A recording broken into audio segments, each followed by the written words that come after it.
حضرت عیسیٰ علیہ السلام۔ انجیل متی کے مطابق یہودیوں نے جس شخص کو عیسیٰ علیہ السلام کے خلاف ابھارا تھا وہ روم کا گورنر تھا۔ اس نے اپنے ساتھیوں کے ساتھ مل کر عیسیٰ علیہ السلام کو گرفتار کرنے کی سازش کی اور عیسیٰ علیہ السلام کے ایک شاگرد یہودا کو 30 دینار پر جاسوسی کے لیے تیار کر لیا۔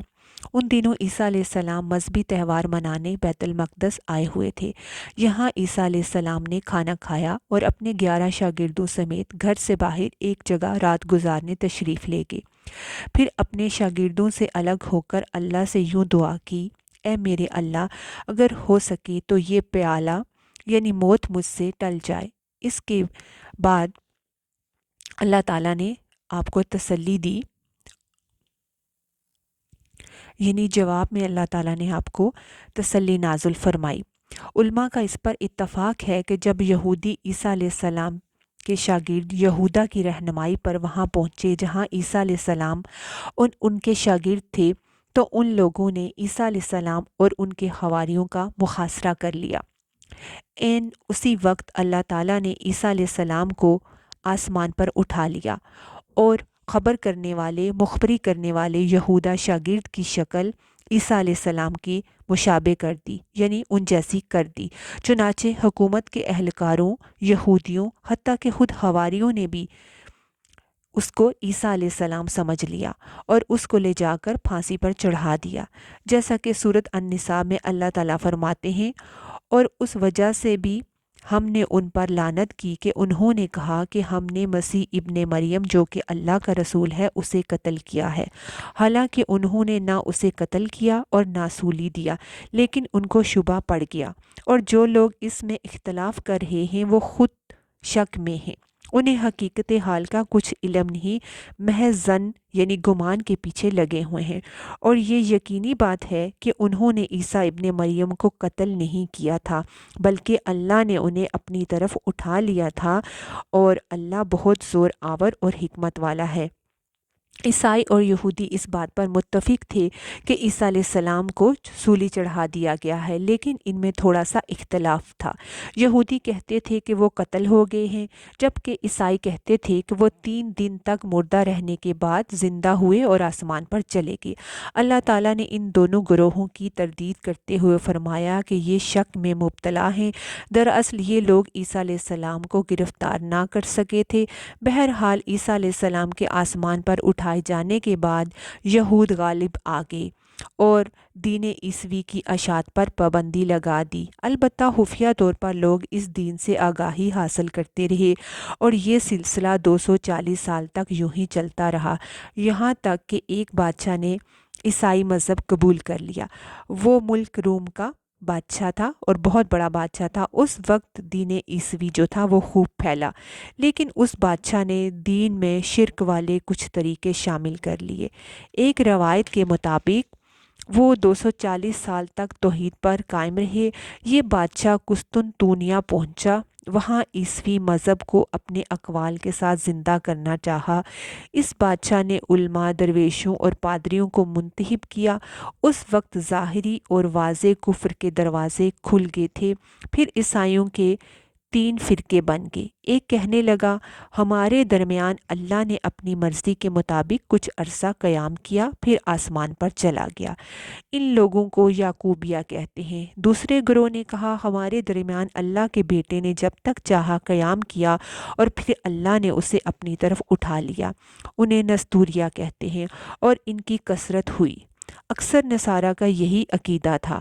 اور تیسرا فرقہ کہنے لگا، ہمارے درمیان اللہ کی مرضی کے مطابق کچھ عرصے تک اس کا بندہ اور رسول رہا، پھر اللہ نے اسے اپنی طرف اٹھا لیا، اور یہی لوگ در حقیقت مسلمان تھے۔ معاہدہ کہتے ہیں کہ ان کی انجیل میں شرک نہیں پایا جاتا۔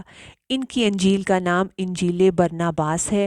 نصارہ کا یہ فرقہ سب سے قلیل تعداد میں ہے۔ ابن عباس فرماتے ہیں کہ دوسرے 2 گروہوں نے ان پر دعویٰ بول کر اکثر کو قتل کر دیا تھا۔ پھر اسلام اسی طرح کمزور، تنہا رہا یہاں تک کہ پھر نبی صلی اللہ علیہ وآلہ وسلم کی بعثت ہوئی۔ سورۃ الصف میں آیت 14 میں اللہ تعالیٰ فرماتے ہیں تو ہم نے مومنوں کی ان کے دشمنوں کے مقابلے میں مدد کی، پس وہ غالب آ گئے۔ سورۃ النساء آیت 157 میں اللہ تعالیٰ فرماتے ہیں اور ان کے یوں کہنے کے باعث کہ ہم نے اللہ کے رسول عیسیٰ ابن مریم کو قتل کر دیا، حالانکہ نہ تو انہوں نے اسے قتل کیا نہ سولی پر چڑھایا، بلکہ ان لوگوں کے لیے وہی صورت بنا دی گئی تھی۔ یقین جانو کہ عیسیٰ کے بارے میں اختلاف کرنے والے ان کے بارے میں شک میں ہیں، انہیں حقیقت حال کا کوئی علم نہیں، وہ محض ظن کے پیچھے لگے ہوئے ہیں۔ اتنا یقین ہے کہ انہوں نے اسے قتل نہیں کیا۔ اللہ تعالیٰ نے عیسیٰ علیہ السلام کو قیامت کی ایک نشانی قرار دیا ہے۔ سورۃ زخرف آیت 61 میں ہے کہ اور یقیناً عیسیٰ قیامت کی علامت ہے، بس تم قیامت کے بارے میں شک نہ کرو اور میری فرما برداری کرو، یہی سیدھی راہ ہے۔ قیامت کے قریب عیسیٰ علیہ السلام آسمان سے نازل ہوں گے اور ان کا نزول اس بات کی علامت ہوگا کہ اب قیامت قریب ہے۔ عیسیٰ علیہ السلام اور نبی صلی اللہ علیہ وآلہ وسلم کے درمیان اور کوئی نبی نہیں آیا، اس لحاظ سے نبی صلی اللہ علیہ وآلہ وسلم عیسیٰ علیہ السلام کے زیادہ قریب ہیں، جیسا کہ مسند احمد کی حدیث ہے۔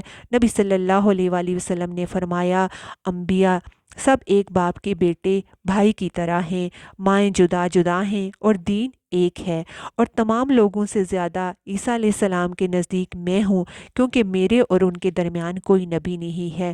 نبی صلی اللہ علیہ وآلہ وسلم اور عیسیٰ علیہ السلام کے درمیانی عرصے کی مدت قریباً 560 سال کے قریب ہے۔ اب صلی اللہ علیہ وآلہ وسلم فرماتے ہیں کہ وہ بہت جلد نازل ہوں گے، جب تم انہیں دیکھو گے تو پہچان لوگے، وہ درمیانے قد کے ہیں، ان کا چہرہ سفید اور سرخی مائل ہے اور ان کے سر کے بال سیدھے ہیں، ان کے سر کے بالوں سے پانی کے قطرے گرتے محسوس ہوں گے، حالانکہ ان کا سر خشک ہوگا۔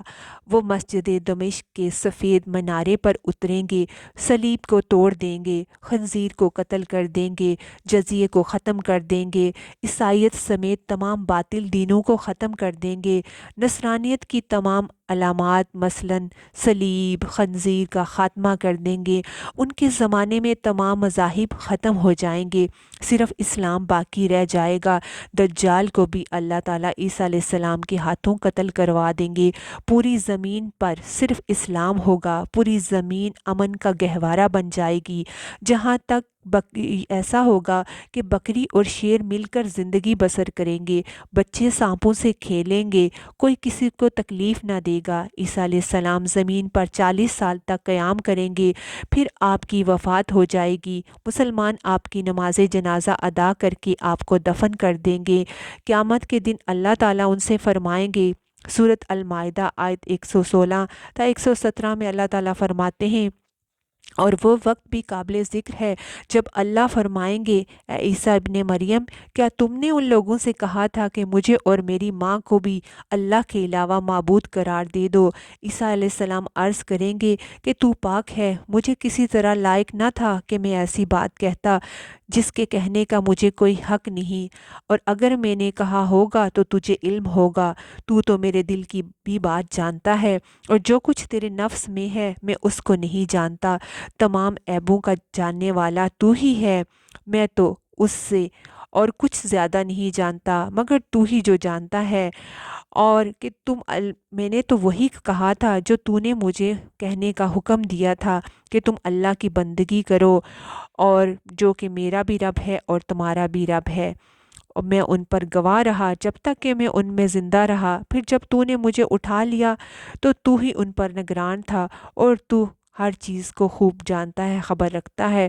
سورۃ النساء آیت 171 تا 172 میں اللہ تعالیٰ اہل کتاب کو مخاطب کر کے کہتے ہیں، اے اہل کتاب، اپنے دین کے بارے میں حد سے نہ گزر جاؤ اور اللہ پر بجز حق کے اور کچھ نہ کہو، اور مسیح عیسیٰ ابن مریم تو صرف اللہ کے رسول اور اس کے حکم ہیں جسے اس نے مریم کی طرف ڈال دیا، اس لیے تم اللہ کو اور اس کے بارے میں سب رسولوں کو مانو، اور یہ نہ کہو کہ اللہ تین ہے، اس سے باز آ جاؤ، اس میں تمہارے لیے بہتری ہے۔ عبادت کے لائق صرف اللہ ہے، اور وہ اس سے پاک ہے کہ اس کے لیے اولاد ہو، اس کے لیے ہے جو کچھ آسمانوں میں ہے اور جو زمین میں ہے، اور اللہ کافی ہے کام بنانے والا۔ عیسیٰ علیہ السلام کو اللہ تعالیٰ نے انجیل کتاب عطا فرمائی تھی۔ یہ تورات ہی کی درست شکل تھی، کیونکہ یہودیوں نے تورات میں رد و بدل کر دیا تھا، اس لیے اللہ نے پھر عیسیٰ علیہ السلام کو انجیل عطا فرمائی۔ عیسیٰ علیہ السلام کو نبوت ملی تو انہوں نے سب کی اصلاح کی کوشش کی۔ اس وقت کے یہودی بھی 4 طبقات میں بٹ گئے تھے۔ ان کے عقائد وہ نہ تھے جو موسیٰ علیہ السلام نے انہیں دیے تھے۔ عیسیٰ علیہ السلام نے ان کے عقائد کا جائزہ لیا اور ان کی اصلاح کے لیے اپنی زندگی وقف کر دی، لیکن ان بدبختوں نے آپ کی باتیں ماننے سے بالکل انکار کر دیا، بلکہ آپ کے دشمن ہو گئے۔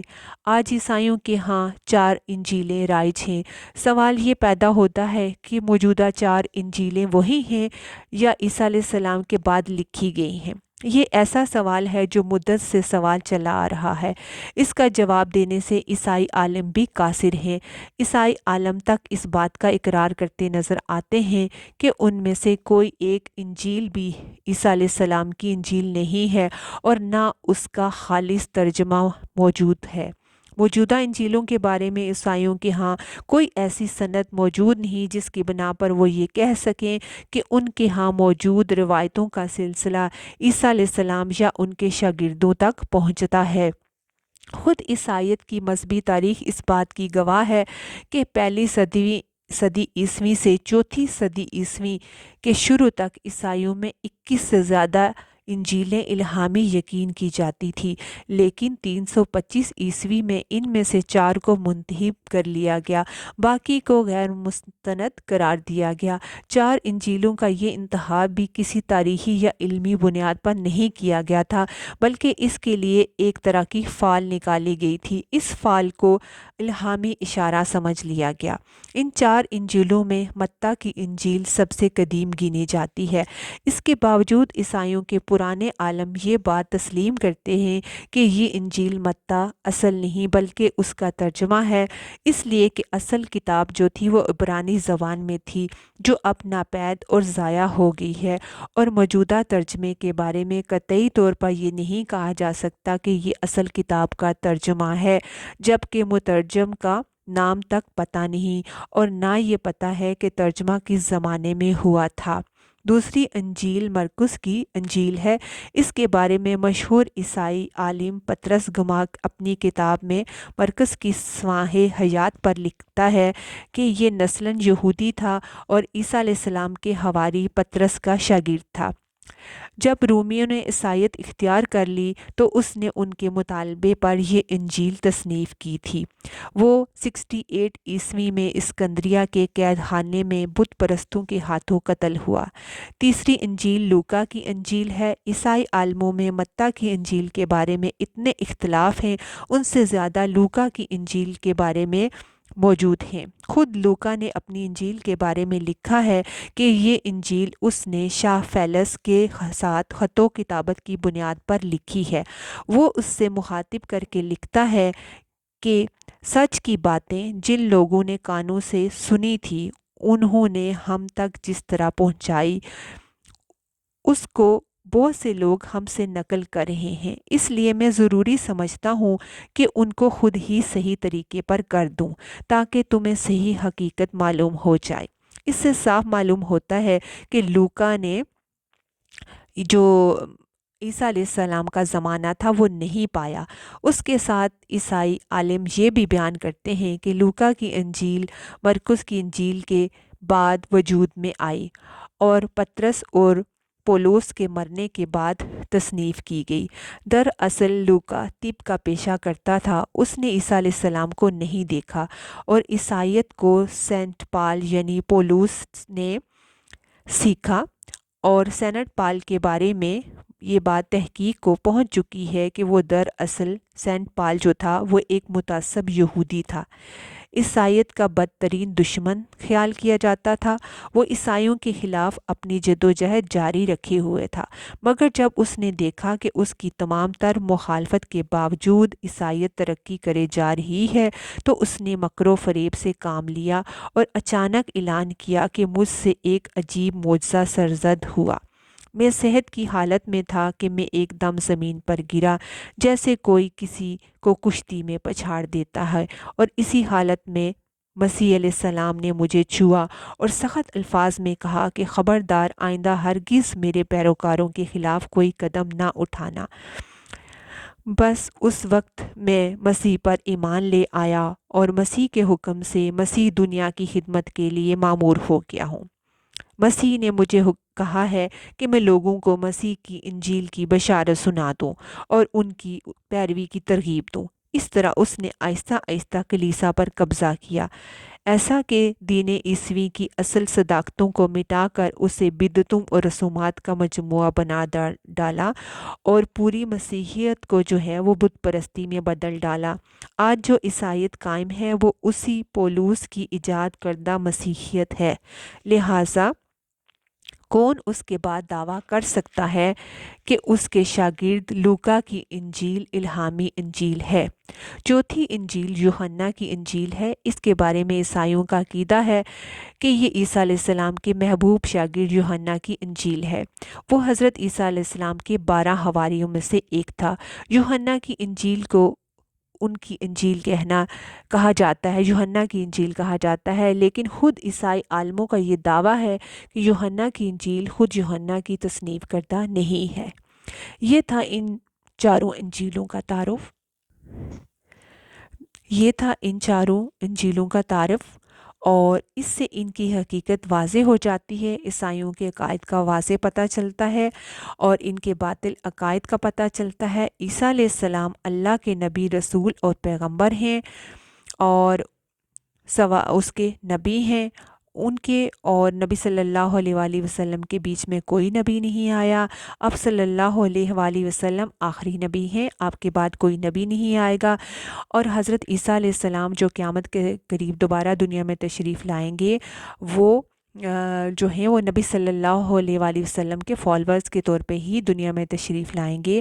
وہ دوبارہ سے نیا ایک کوئی جو ہے وہ پیغمبر دنیا میں نہیں آئیں گے، وہ نبی صلی اللہ علیہ وآلہ وسلم کے پیروکار کی حیثیت سے دنیا میں تشریف لائیں گے، اور وہ قیامت کی نشانیوں میں سے اللہ نے انہیں ایک نشانی بتایا ہے۔ السلام علیکم ورحمۃ اللہ وبرکاتہ۔